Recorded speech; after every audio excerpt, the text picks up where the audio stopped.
कथा कहानी काव्य में आपका स्वागत है। कहानियों, कविताओं और व्यंग के रूप में साहित्य हमें वक्त विशेष के देश, समाज और जीवन दर्शन से अवगत कराता है। यह हमारा एक प्रयास है ऐसी रचनाओं को आवाज़ देकर आप तक पहुंचाने का। हमारे साथ जुड़िए हमारे YouTube चैनल और Facebook पेज पर।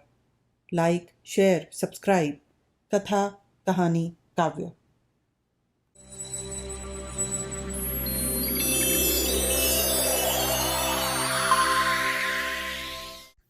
मुंशी प्रेमचंद के उपन्यास गोदान का 18वां भाग, मेरे यानी मनीषा के साथ। देहातों में साल के 6 महीने किसी न किसी उत्सव में ढोल मजीरा बजता रहता है। होली के 1 महीना पहले से 1 महीना बाद तक फाग उड़ती है। आषाढ़ लगते ही आल्हा शुरू हो जाता है और सावन भादों में कजलियां होती हैं। कजलियों के बाद रामायण गान होने लगता है। सेमरी भी अपवाद नहीं है। महाजन की धमकियां और कारिंदे की बोलियां इस समारोह में बाधा नहीं डाल सकती। घर में अनाज नहीं है, देह पर कपड़े नहीं हैं, गांठ में पैसे नहीं हैं, कोई परवाह नहीं। जीवन की आनंद वृत्ति तो दबाई नहीं जा सकती, हंसे बिना तो जिया नहीं जा सकता। यूं होली में गाने बजाने का मुख्य स्थान नोखेराम की चौपाल थी। वहीं भंग बनती थी, वहीं रंग उड़ता था, वहीं नाच होता था। इस उत्सव में कारिंदा साहब के 10-5 रुपए खर्च हो जाते थे और किसमें यह सामर्थ्य है कि अपने द्वार पर जलसा कराता। लेकिन अब की गोबर ने गांव के सारे नवयुवकों को अपने द्वार पर खींच लिया है और नोखेराम की चौपाल खाली पड़ी हुई है। गोबर के द्वार भंग घुट रही है, पान के बीड़े लग रहे हैं, रंग घोला जा रहा है, फर्श बिछा हुआ है, गाना हो रहा है और चौपाल में सन्नाटा छाया हुआ है। भंग रखी हुई है, पीसे कौन? ढोल मजीरा सब मौजूद है, पर गाए कौन? जिसे देखो गोबर के द्वार की ओर दौड़ा चला जा रहा है। यहां भंग में गुलाबजल और केसर और बादाम की बहार है। हाँ, सेर भर बादाम गोबर खुद लाया। पीते ही चोला तर हो जाता है, आंखें खुल जाती हैं। खमीरा तंबाकू लाया है, खास बिस्वा की। रंग में भी केवड़ा छोड़ा है। रुपए कमाना भी जानता है और खर्च करना भी जानता है। गाड़ कर रख लो तो कौन देखता है। धन की यही शोभा है। और केवल भंग ही नहीं, जितने गाने वाले हैं सबका नेवता भी है।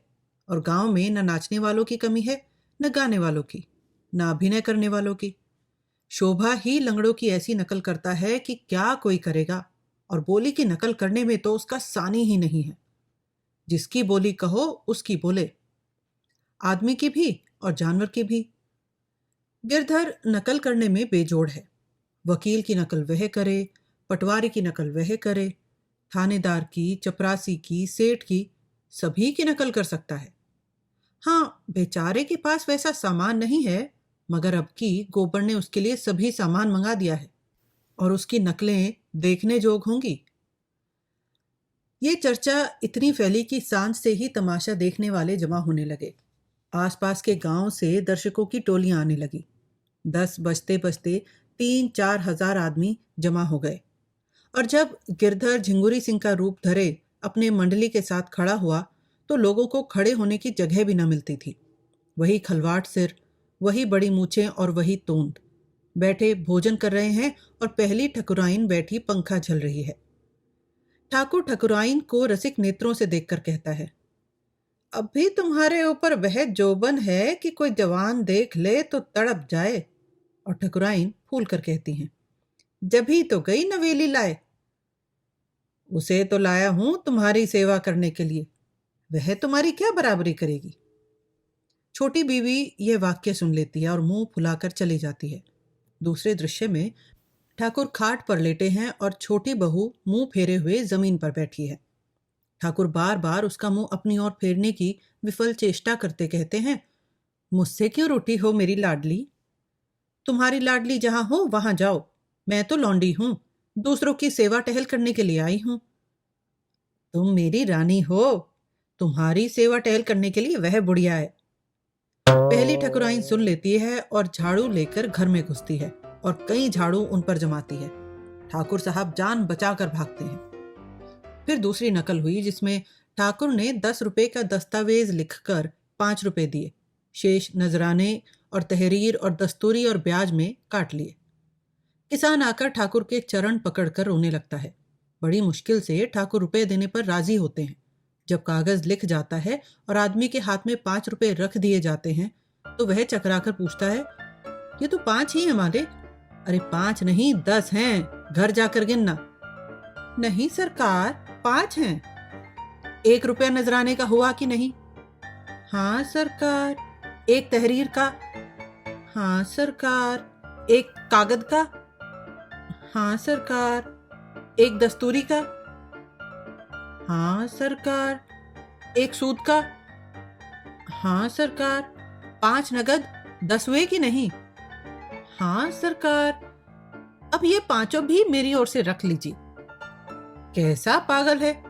नहीं सरकार, 1 रुपया छोटी ठकुराइन का नजराना है, 1 रुपया बड़ी ठकुराइन का, 1 रुपया छोटी ठकुराइन के पान खाने को, 1 बड़ी ठकुराइन के पान खाने को, बाकी बचा 1 वह आपकी क्रियाक्रम के लिए। इसी तरह नोखेराम और पटेश्वरी और दाता दीन की बारी बारी से सबकी खबर ली गई और फब्तियों में चाहे कोई नयापन ना हो और नकलें पुरानी हों, लेकिन गिरधारी का ढंग ऐसा हास्यजनक था, दर्शक इतने सरल हृदय थे कि बेबात की बात में भी हंसते थे। रात भर भंडैती होती रही और सताए हुए दिल कल्पना में प्रतिशोध पाकर प्रसन्न होते रहे। आखिरी नकल समाप्त हुई तो कौवे बोल रहे थे। सवेरा होते ही जिसे देखो उसी की जबान पर वही रात के गाने, वही नकल, वही फिक्रे।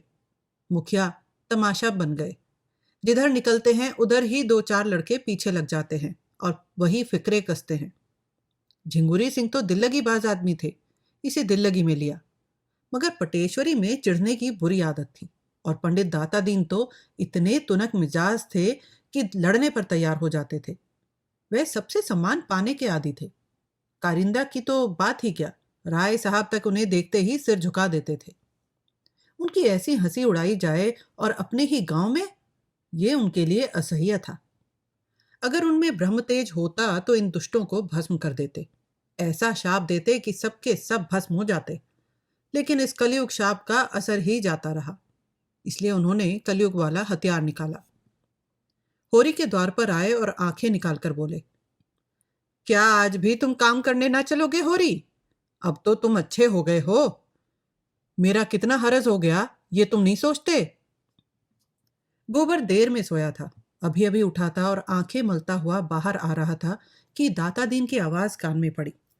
पालागन करना तो दूर रहा, उल्टे और हेकड़ी दिखाकर बोला, अब वो तुम्हारी मजूरी ना करेंगे, हमें अपनी ऊख जो बोनी है।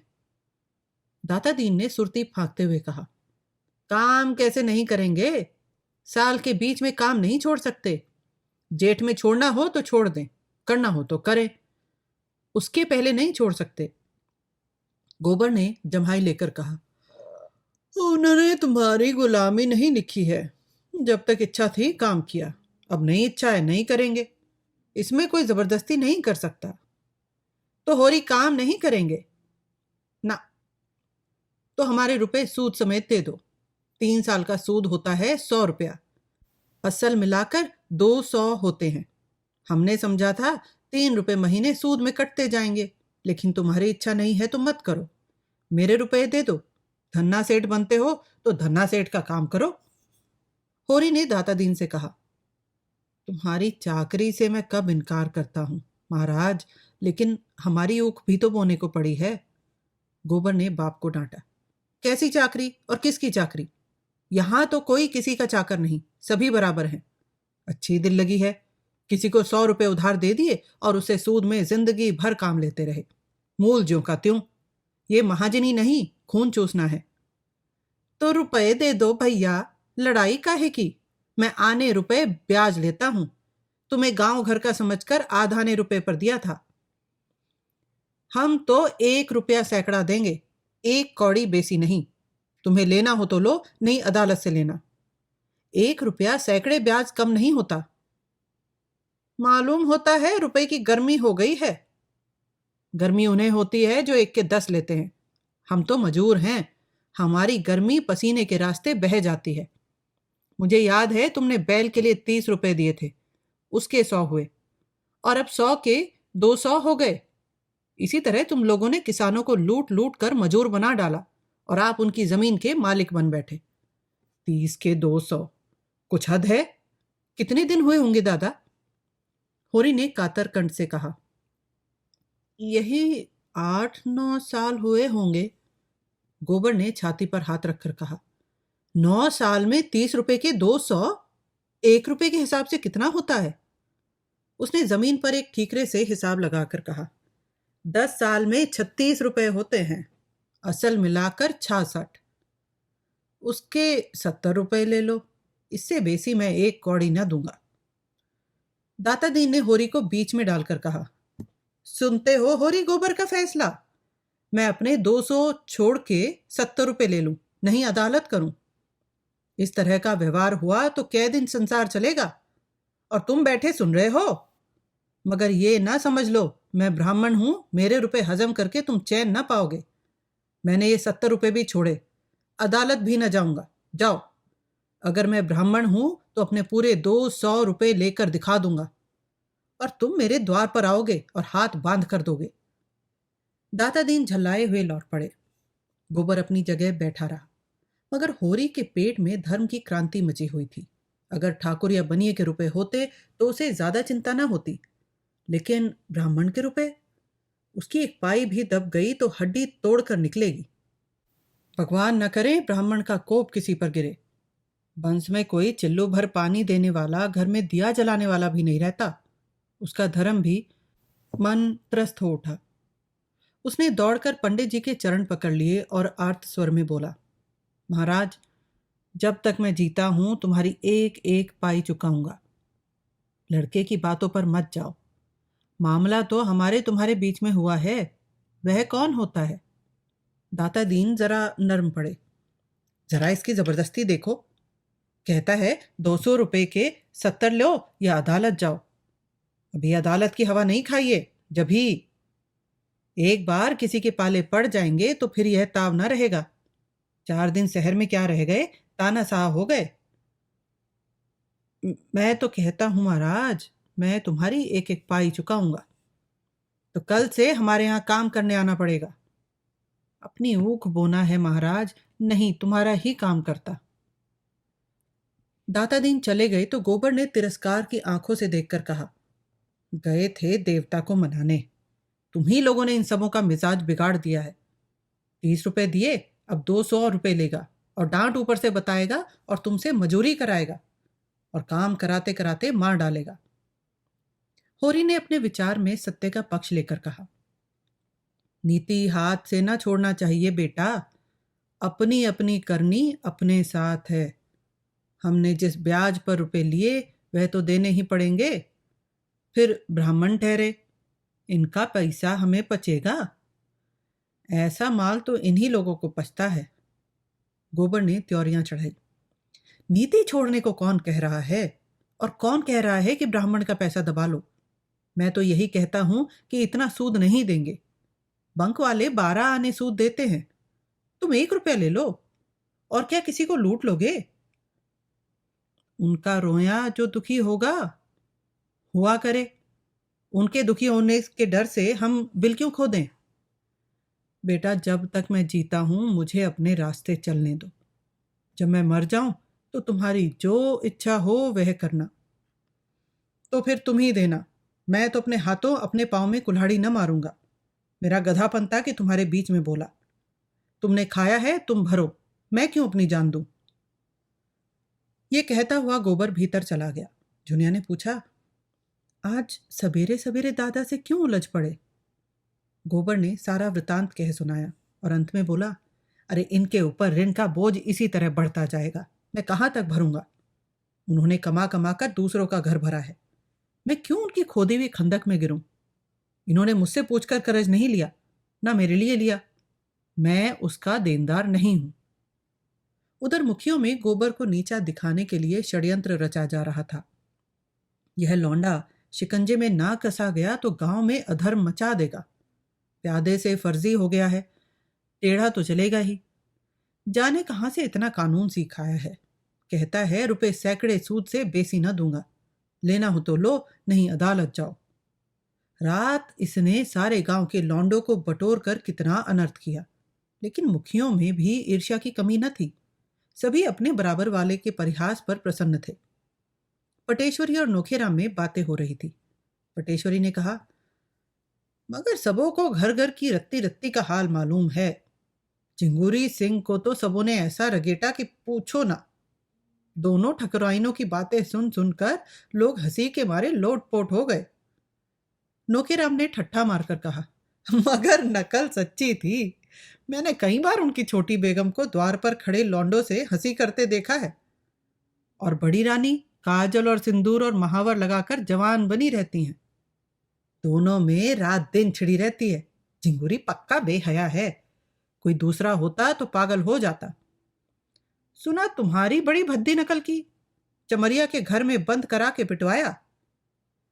मैं तो बचा, पर बकाया लगान का दावा करके ठीक कर दूंगा। वह भी क्या याद करेंगे किसी से पाला पड़ा था। लगान तो उसने चुका दिया है ना, लेकिन रसीद तो मैंने नहीं दी। सबूत क्या है कि लगान चुका दिया? और यहां कौन हिसाब किताब देखता है? आज ही प्यादा भेज कर बुलाता हूं। होरी और गोबर दोनों ऊख बोने के लिए खेत सींच रहे थे। अब की ऊख की खेती होने की आशा तो थी नहीं, इसलिए खेत परती पड़ा हुआ था। अब बैल आ गए हैं तो ऊख क्यों न बोई जाए। मगर दोनों जैसे 36 बने हुए थे, न बोलते थे न ताकते थे। होरी बैलों को हाँक रहा था और गोबर मोट ले रहा था। सोना और रूपा दोनों खेत में पानी दौड़ा रही थी कि उनमें झगड़ा हो गया। विवाद का विषय यह था कि झिंगुरी सिंह की छोटी ठकुराइन पहले खुद खाकर पति को खिलाती है या पति को खिलाकर तब खुद खाती है। सोना कहती थी पहले वह खुद खाती है। रूपा का मत इसके प्रतिकूल था। रूपा ने जिरह की, अगर वह पहले खाती है तो क्यों मोटी नहीं है?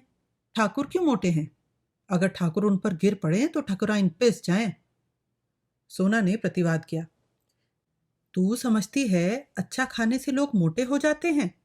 अच्छा खाने से लोग बलवान होते हैं, मोटे नहीं होते। मोटे होते हैं घास पात खाने से। तो ठकुराइन ठाकुर से बलवान है और क्या। अभी उस दिन दोनों में लड़ाई हुई तो ठकुराइन ने ठाकुर को ऐसा ढकेला कि उनके घुटने फूट गए। तो तू भी पहले आप खाकर तब जीजा को खिलाएगी और क्या। अम्मा तो पहले दादा को खिलाती है, तभी तो जब देखो तब दादा डांट देते हैं। मैं बलवान होकर अपने मर्द को काबू में रखूंगी। तेरा मर्द तुझे पीटेगा, तेरी हड्डी तोड़कर रख देगा। रूपा रुआंसी होकर बोली, क्यों पीटेगा? मैं मार खाने का काम ही ना करूंगी। वह कुछ ना सुनेगा। तूने जरा भी कुछ कहा और वह मार चलेगा। मारते मारते तेरी खाल उधेड़ देगा। रूपा ने बिगड़कर सोना की साड़ी दांतों से फाड़ने की चेष्टा की और असफल होने पर चुटकियां काटने लगी। सोना ने और चिढ़ाया, वह तेरी नाक भी काट लेगा। इस पर रूपा ने बहन को दांत से काट खाया। सोना की बांह लहुआ गई। उसने रूपा को जोर से ढकेल दिया। वह गिर पड़ी और उठकर रोने लगी। सोना भी दांतों के निशान देखकर रो पड़ी। उन दोनों का चिल्लाना सुनकर गोबर गुस्से में भरा हुआ आया और दोनों को दो दो घूंसे जड़ दिए। दोनों रोती हुई खेत से निकलकर घर चल दी। सिंचाई का काम रुक गया। इस पर पिता पुत्र में एक झड़प हो गई। होरी ने पूछा, पानी कौन चलाएगा? दौड़े दौड़े गए, दोनों को भगाए। अब जाकर मना क्यों नहीं लाते? तुम ही ने इन सबों को बिगाड़ रखा है। उस तरह मारने से और भी निर्लज्ज हो जाएंगी। 2 जून खाना बंद कर दो, आप ठीक हो जाएं। मैं उनका बाप हूं, कसाई नहीं हूं। पाँव में एक बार ठोकर लग जाने के बाद किसी कारण से बार बार ठोकर लगती है और कभी कभी अंगूठा पक जाता है और महीनों कष्ट देता है। पिता और पुत्र के सद्भाव को आज उसी तरह की चोट लग गई थी। उस पर यह तीसरी चोट पड़ी। गोबर ने घर जाकर जुनिया को खेत में पानी देने के लिए साथ लिया। जुनिया बच्चे को लेकर खेत में गई। धनिया और उसकी दोनों बेटियां ताकती रहीं। माँ को भी गोबर की यह उद्दंडता बुरी लगती थी। रूपा को मारता तो वह बुरा न मानती, मगर जवान लड़की को मारना यह उसके लिए असह्य था। आज ही रात को गोबर ने लखनऊ लौट जाने का निश्चय कर लिया। यहाँ अब वह ज्यादा दिन नहीं रह सकता। जब घर में उसकी कोई पूछ ही नहीं है तो वह क्यों रहे। वह लेन देन के मामले में बोल नहीं सकता। लड़कियों को जरा मार दिया तो लोग ऐसे जामे के बाहर हो गए मानो वह बाहर का आदमी है। तो इस सराय में वह न रहेगा। दोनों भोजन करके बाहर आए थे कि नोखेराम के प्यादे ने आकर कहा, चलो कारिंदा साहब ने बुलाया है। होरी ने गर्व से कहा, रात को क्यों बुलाते हैं, मैं तो बाकी दे चुका हूं। मुझे जो तुम्हें बुलाने का हुक्म मिला है, जो कुछ अर्ज करना हो वहीं चलकर करना। होरी की इच्छा न थी मगर जाना पड़ा। गोबर विरक्त सा बैठा रहा। आध घंटे में होरी लौटा और चिलम भरकर पीने लगा। अब गोबर से न रहा गया। पूछा, किस मतलब से बुलाया था? होरी ने भर्राई हुई आवाज में कहा, मैंने पाई पाई लगान चुका दिया। वह कहते हैं तुम्हारे ऊपर 2 साल की बाकी है। अभी उस दिन मैंने ऊख बेची, 25 रुपए वही उनको दिए और आज वह 2 साल का बाकी निकालते हैं। मैंने कह दिया मैं एक धेला न दूंगा। गोबर ने पूछा, तुम्हारे पास रसीद तो होगी? रसीद कहाँ देते हैं? तो तुम बिना रसीद लिए रुपए देते ही क्यों हो? मैं क्या जानता था वह लोग बेईमानी करेंगे। यह सब तुम्हारी करनी का फल है। तुमने रात को उनकी हंसी उड़ाई, ये उसी का दंड है। पानी में रहकर मगर से बैर नहीं किया जाता। सूद लगाकर 70 रुपए बाकी निकाल दिए, ये किसके घर से आएंगे? गोबर ने अपनी सफाई देते हुए कहा, तुमने रसीद ले ली होती तो मैं लाख उनकी हंसी उड़ाता, तुम्हारा बाल भी बांका न कर सकते। मेरी समझ में नहीं आता कि लेन देन में तुम सावधानी से क्यों काम नहीं लेते। यों रसीद नहीं देते तो डाक से रुपया भेजो, यही तो होगा। 1 आध रुपया महसूल पड़ जाएगा। इस तरह की धांधली तो ना होगी। तुमने यह आग न लगाई होती तो कुछ ना होता। अब तो सभी मुखिया बिगड़े हुए हैं, बेदखली की धमकी दे रहे हैं। दैव जाने कैसे बेड़ा पार लगेगा। मैं जाकर उनसे पूछता हूं। तुम जाकर और आग लगा दोगे? अगर आग लगानी पड़ेगी तो आग भी लगा दूंगा। वह बेदखली करते हैं करें, मैं उनके हाथ में गंगाजली रखकर अदालत में कसम खिलाऊंगा। तुम दुम दबाकर बैठे रहो, मैं इसके पीछे जान लड़ा दूंगा। मैं किसी का एक पैसा दबाना नहीं चाहता, ना अपना एक पैसा खोना चाहता हूं। वह उसी वक्त उठा और नोखेराम की चौपाल में जा पहुंचा। देखा तो सभी मुखिया लोगों का कैबिनेट बैठा हुआ है। गोबर को देखकर सब के सब सतर्क हो गए। वातावरण में षड्यंत्र की सी कुंठा भरी हुई थी। गोबर ने उत्तेजित कंठ से पूछा, यह क्या बात है कारिंदा साहब कि आपको दादा ने हाल तक का लगान चुकता कर दिया और आप अभी 2 साल का बाकी निकाल रहे हैं? ये कैसा गोलमाल है? नोखेराम ने मसनद पर लेटकर रौब दिखाते हुए कहा, जब तक हो रही है मैं तुमसे लेन देन की कोई बातचीत नहीं करना चाहता।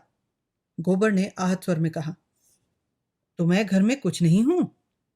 तुम अपने घर में सब कुछ होंगे, यहां तुम कुछ नहीं हो। अच्छी बात है, आप बेदखली दायर कीजिए। मैं अदालत में तुमसे गंगाजली उठाकर रुपए दूंगा। इसी गांव से 100 शहादतें दिलाकर साबित कर दूंगा कि तुम रसीद नहीं देते। सीधे सादे किसान हैं, कुछ बोलते नहीं, तो तुमने समझ लिया सब काठ के उल्लू हैं। राय साहब वहीं रहते हैं जहां मैं रहता हूं। गांव के सब लोग उन्हें हवा समझते होंगे, मैं नहीं समझता। रत्ती रत्ती हाल कहूंगा और देखूंगा तुम कैसे मुझसे दोबारा रुपए वसूल कर लेते हो। उसकी वाणी में सत्य का बल था। डरपोक प्राणियों में सत्य भी गूंगा हो जाता है। वही सीमेंट जो ईंट पर चढ़कर पत्थर हो जाता है, मिट्टी पर चढ़ा दिया जाए तो मिट्टी हो जाएगा। गोबर की निर्भीक स्पष्टवादिता ने उस अनीत के बख्तर को बेध डाला, जिससे सज्जित होकर नोखेराम की दुर्बल आत्मा अपने को शक्तिमान समझ रही थी। नोखेराम ने जैसे कुछ याद करने का प्रयास करके कहा, तुम इतना गर्म क्यों हो रहे हो? इसमें गर्म होने की क्या बात है? अगर होरी ने रुपए दिए हैं तो कहीं ना कहीं तो टाक गए होगे। मैं कल कागज निकाल कर देखूंगा। अब मुझे कुछ कुछ याद आ रहा है कि शायद होरी ने रुपए दिए थे। तुम निशा खातिर रहे। अगर रुपए यहां आ गए हैं तो कहीं जा नहीं सकते। तुम थोड़े से रुपए के लिए झूठ थोड़े ही बोलोगे, और न मैं ही इन रुपयों से धनी हो जाऊंगा। गोबर ने चौपाल से आकर होरी को ऐसा लताड़ा कि बेचारा स्वार्थ भी बूढ़ा रुआंसा हो गया। तुम तो बच्चों से भी गए बीते हो जो बिल्ली की म्याऊं सुनकर चिल्ला उठते हैं। कहाँ कहाँ तुम्हारी रक्षा करता फिरूंगा। मैं तुम्हें 70 रुपए दिए जाता हूं। दाता दीन ले तो देकर भरपाई लिखा देना। इसके ऊपर तुमने 1 पैसा भी दिया तो फिर मुझसे 1 पैसा भी ना पाओगे। मैं परदेश में इसलिए नहीं पड़ा हूं कि तुम अपने को लुटवाते रहो और मैं कमाकर भरता रहूं। मैं कल चला जाऊंगा, लेकिन इतना कहे देता हूं, किसी से 1 पैसा उधार मत लेना और किसी को कुछ मत देना। मंगरू, दुलारी, दाता दीन सभी से 1 रुपया सैकड़े सूद कराना होगा। धनिया भी खाना खाकर बाहर निकल आई। बोली, अभी क्यों जाते हो बेटा? 2-4 दिन और रहकर ऊख की बोनी करा लो और कुछ लेन देन का हिसाब ठीक से कर लो तो जाना। गोबर ने शान जमाते हुए कहा, मेरा रोज 2-3 रुपए का घाटा हो रहा है, यह भी समझती हो? यहां मैं बहुत बहुत तो 4 आने की मजूरी ही तो करता हूं, और अब की मैं झुनिया को भी लेता जाऊंगा। वहां मुझे खाने पीने की बड़ी तकलीफ होती है। धनिया ने डरते डरते कहा, जैसी तुम्हारी इच्छा, लेकिन वहां वह अकेले कैसे घर संभालेगी? कैसे बच्चे की देखभाल करेगी? अब बच्चे को देखूं कि अपना सुभीता देखूं? मुझसे चूल्हा नहीं फूंका जाता। ले जाने को मैं नहीं रोकती, लेकिन परदेश में बाल बच्चों के साथ रहना, न कोई आगे न कोई पीछे, सोचो कितना झंझट है। परदेश में संगी साथी निकल ही आते हैं अम्मा, और ये तो स्वार्थ का संसार है। जिसके साथ 4 पैसे गम खाओ वही अपना। खाली हाथ तो माँ बाप भी नहीं पूछते। धनिया कटाक्ष समझ गई। उसके सिर से पांव तक आग लग गई। बोली, माँ बाप को भी तुमने उन्हीं पैसों के यारों में समझ लिया? आंखों देख रहा हूं। नहीं देख रहे हो। माँ बाप का मन इतना निठुर नहीं होता। हाँ, लड़के अलबत्ता जहां 4 पैसे कमाने लगे कि माँ बाप से आंखें फेर ली। इसी गांव में 1-2 नहीं 10-20 परतोख दे दूं। माँ बाप कर्ज कवाम लेते हैं किसके लिए? लड़के लड़कियों ही के लिए कि अपने भोग विलास के लिए? क्या जाने तुमने किसके लिए कर्ज लिया। मैंने तो 1 पैसा भी नहीं जाना। बिना पाले ही इतने बड़े हो गए। पालने में तुम्हारा लगा क्या? जब तक बच्चा था दूध पिला दिया, फिर लावारिस की तरह छोड़ दिया। जो सबने खाया वही मैंने खाया। मेरे लिए दूध नहीं आता था, मक्खन नहीं बंधा था। और तुम भी चाहती हो और दादा भी चाहते हैं कि मैं तुम्हारा सारा कर्जा चुकाऊं, लगान दूं, लड़कियों का ब्याह करूं, जैसे मेरी जिंदगी तुम्हारा देना भरने के लिए ही है। मेरे भी तो बाल बच्चे हैं। धनिया सन्नाटे में आ गई। एक ही क्षण में उसके जीवन का मृदु स्वप्न जैसे टूट गया। अब तक वह मन में प्रसन्न थी कि अब उसका दुख दरिद्र सब दूर हो जाएगा। जब से गोबर घर आया, उसके मुख पर हास की एक छटा खिली रहती थी। उसकी वाणी में मृदुता और व्यवहारों में उदारता आ गई। भगवान ने उस पर दया की है तो उसे सिर झुकाकर चलना चाहिए। भीतर की शांति बाहर सौजन्य बन गई थी।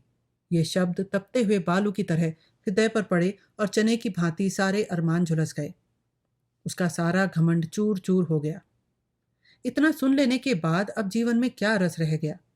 जिस नौका पर बैठकर इस जीवन सागर को पार करना चाहती थी, वह टूट गई तो किस सुख के लिए जिए? लेकिन नहीं, उसका गोबर इतना स्वार्थी नहीं है। उसने कभी माँ की बात का जवाब नहीं दिया, कभी किसी बात के लिए जिद नहीं की। जो कुछ रूखा सूखा मिल गया वही खा लेता था। वही भोला भाला शील स्नेह का पुतला आज क्यों ऐसी दिल तोड़ने वाली बातें कर रहा है? उसकी इच्छा के विरुद्ध तो किसी ने कुछ नहीं कहा। माँ बाप दोनों ही उसका मुंह जोते रहते हैं। उसने खुद ही लेन देन की बात चलाई। नहीं, कौन उससे कहता है कि तू माँ बाप का देना चुका? माँ बाप के लिए यही क्या कम सुख है कि वह इज्जत आबरू के साथ भले मानसों की तरह कमाता खाता है। उससे कुछ हो सके तो माँ बाप की मदद कर दे, नहीं हो सकता तो माँ बाप उसका गला न दबाएंगे। झुनिया को ले जाना चाहता है, खुशी से ले जाए। धनिया ने तो केवल उसकी भलाई के ख्याल से कहा था कि झुनिया को वहां ले जाने में उसे जितना आराम मिलेगा उससे कहीं ज्यादा झंझट बढ़ जाएगा। उसमें ऐसी कौन सी लगने वाली बात थी कि वह इतना बिगड़ उठा? हो ना हो, यह आग झुनिया ने लगाई है। वही बैठे बैठे उसे मंत्र पढ़ा रही है। यहाँ शौक श्रृंगार करने को नहीं मिलता, घर का कुछ ना कुछ काम भी करना ही पड़ता है। वहाँ रुपए पैसे हाथ में आएंगे, मज़े से चिकना खाएगी, चिकना पहनेगी और टांग फैलाकर सोएगी।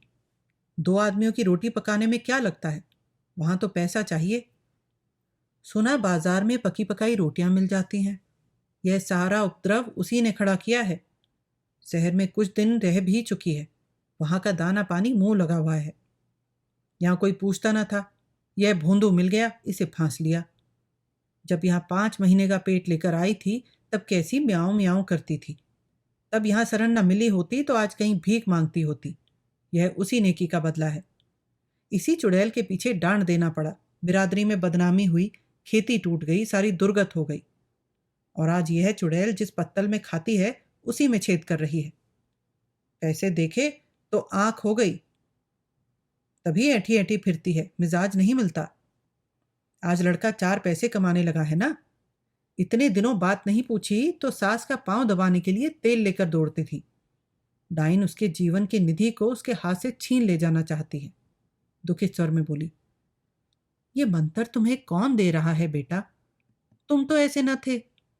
माँ बाप तुम्हारे ही हैं, बहनें तुम्हारी ही हैं, घर तुम्हारा ही है। यहाँ बाहर का कौन है? और हम क्या बहुत दिन बैठे रहेंगे? घर की मर्जाद बनाए रहोगे तो तुम ही को सुख होगा। आदमी घर वालों ही के लिए धन कमाता है कि और किसी के लिए? अपना पेट तो सुअर भी पाल लेता है। मैं न जानती थी झुनिया नागिन बनकर हम ही को डसेगी। गोबर ने तिनक कर कहा, अम्मा नादान नहीं हूं कि झुनिया मुझे मंत्र पढ़ाएगी। तुम उसे नाहक कोस रही हो। तुम्हारी गिरस्ती का सारा बोझ मैं नहीं उठा सकता। मुझसे जो कुछ हो सकेगा तुम्हारी मदद कर दूंगा, लेकिन अपने पांव में बेड़ियां नहीं डाल सकता। झुनिया भी कोठरी से निकलकर बोली, अम्मा जुलाहे का गुस्सा दाढ़ी पर ना उतारे। कोई बच्चा नहीं है कि उन्हें फोड़ लूंगी। अपना अपना भला बुरा सब समझते हैं। आदमी इसलिए नहीं जन्म लेता कि सारी उम्र तपस्या करता रहे और एक दिन खाली हाथ मर जाए। सब जिंदगी का कुछ सुख चाहते हैं। सबकी लालसा होती है कि हाथ में 4 पैसे हों। धनिया ने दांत पीस कर कहा, अच्छा झुनिया, बहुत ज्ञान ना वघार। अब तू भी अपना भला बुरा सोचने योग हो गई है। जब यहां आकर मेरे पैरों पर सिर रखे रो रही थी तब अपना भला बुरा नहीं सूझा था। उस घड़ी हम भी अपना भला बुरा सोचने लगते तो आज तेरा कहीं पता ना होता। इसके बाद संग्राम छिड़ गया। ताने महने, गाली गलौच, तुक्का फजीहत, कोई बात ना बची। गोबर भी बीच बीच में डंक मारता जाता था। होरी बरौठे में बैठा सब कुछ सुन रहा था। सोना और रूपा आंगन में सिर झुकाए खड़ी थी। दुलारी, पुनिया और कई स्त्रियां बीच बचाव करने आ पहुंची थी।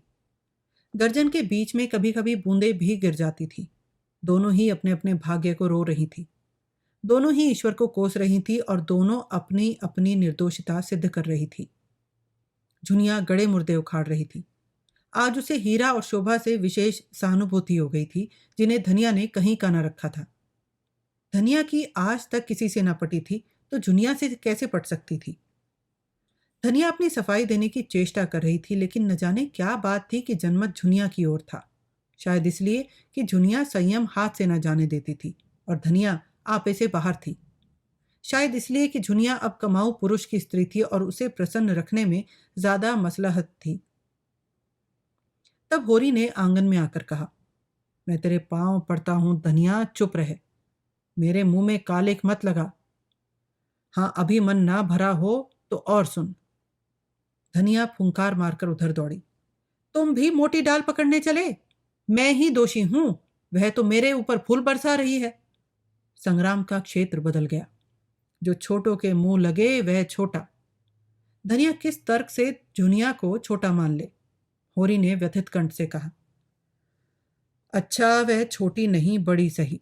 जो आदमी नहीं रहना चाहता क्या उसे बांध कर रखेगी? माँ बाप का धर्म है लड़के को पाल पोस कर बड़ा कर देना। वह हम कर चुके।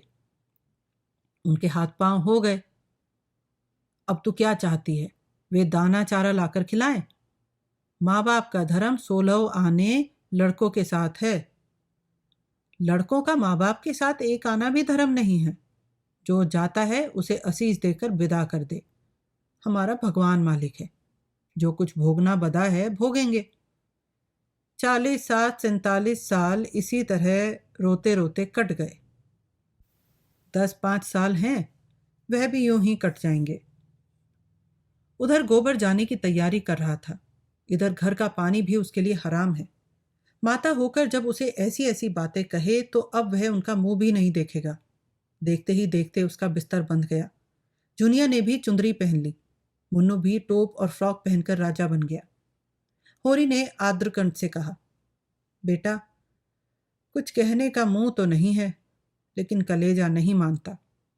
क्या जरा जाकर अपनी अभागिनी माता के पांव छू लोगे तो कुछ बुरा होगा?